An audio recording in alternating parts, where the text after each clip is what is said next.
Buying a van to convert it into a camper van is not an easy task. In this podcast, I will go over the buying process from why you want what kind of van and how you can make it happen.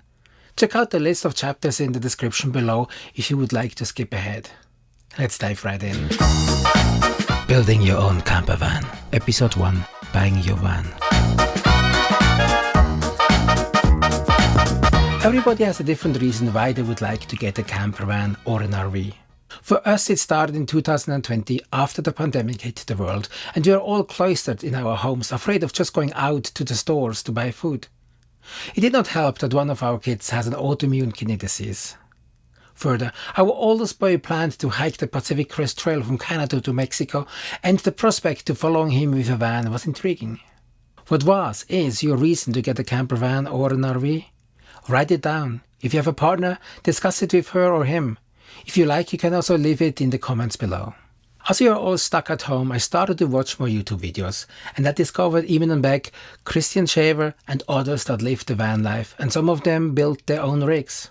Even one of my all-time favorite landscape photography YouTuber, Thomas Heaton, started to convert a van.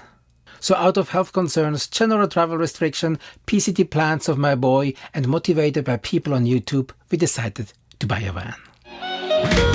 Research. There are many manufacturers that build cargo vans throughout the world. Check what is available in your country. We live in the US, so I was focusing on what is available here. As we wanted a van with a high roof, we narrowed our research to the Ford Transit, the Ram ProMaster, the Nissan NV 2500 and the Mercedes-Benz Sprinter. I read a lot of online reports, reviews and watched endless videos about different cargo vans. Do the same. Ask yourself the following questions. What size should I get? What about four-wheel drive? Where am I planning to go? Is a two-wheel drive van enough, or does it need to be an all-wheel drive van or even a 4x4? How about diesel or gas? What gives better mileage and is more cost-effective?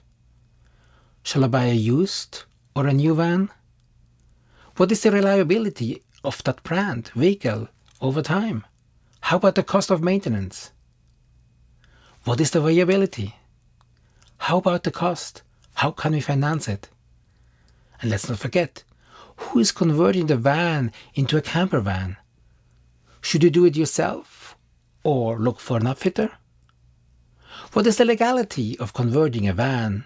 What about warranty? What is the cost of conversion? Do I have enough experience to convert it myself? As you can see, there are a lot of questions. Your head will spin after hours of researching. But please, take the time to do your research. You will spend a lot of time and money on your van conversion project, so every little preparation will help you. I copied the just mentioned questions also in the description below for your reference. Buying and ordering. After several months of researching, we decided to go with a Mercedes-Benz Sprinter. Luckily, in the city we live, there's a Mercedes dealership that sells also vans, and they had a few sizes in stock. Check what is available in your city, in your area. Make an appointment or just swing by to test drive several models, as sometimes your opinion will change. I was originally set for the larger 170-inch wheelbase version, so we have more space. But after test driving and especially after test parking that large vehicle, I felt uncomfortable.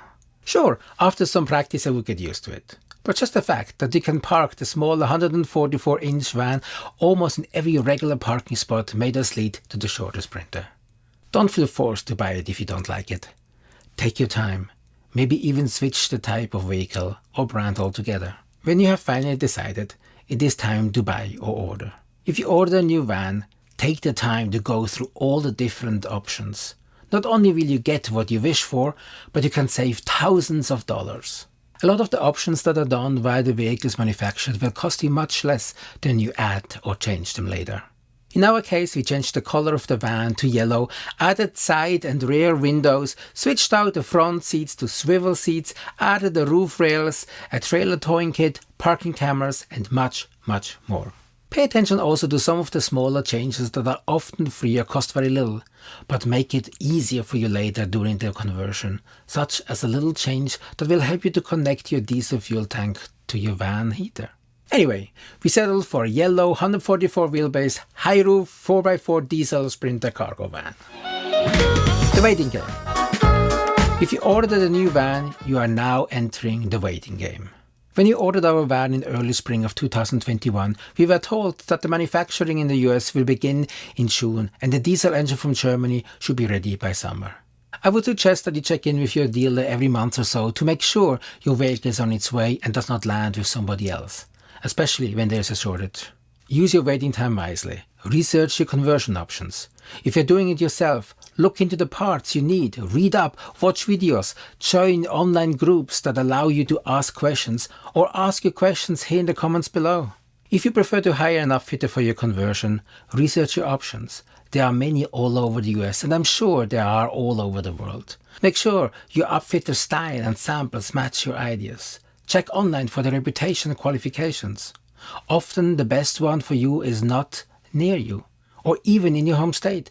Try swing by to look at samples and discuss with them your ideas. Once you find somebody and have a better idea of when your van will be ready, reserve your time slot with them. They're often very busy and you may have to wait for several months until it's your turn. For us, we decided to do the conversion ourselves. I'm head of technology at one of Hollywood's premier entertainment advertising agencies.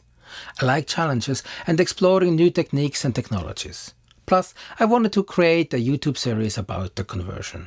Further, don't forget to plan how you want to finance your van once it's ready. If you don't have all the money yourself, check with your bank and/or credit union about financing options. Ask also your van dealer, as often the manufacturers have special financing deals themselves. Buying and financing. On August 17th, our van was ready to be picked up.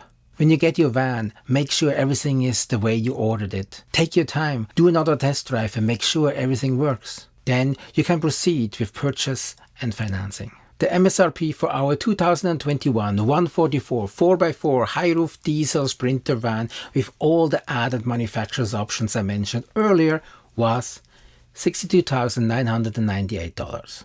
Luckily, I was able to save some money for a down payment.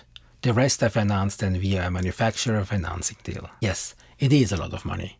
But when you compare it to the direct competition and include all the specs, options and changes, the price of the Mercedes-Benz Sprinter is not out of league. Congratulations, you're now the proud owner of your cargo van. The conversion adventure can start. First test trip. I would suggest that you do a little close-by test trip and spend some time in and outside your new van. This will give you a nice feel of your new vehicle and get you moving into your next phase, the van conversion. On our little first trip, we took our dogs with us. And sure enough, after 30 minutes, one of them, Buddy, could not wait anymore and had to do number 2 while driving. Happy van ownership. Hit the like button and subscribe for future van conversion podcasts and videos. Thanks for watching. Bye for now.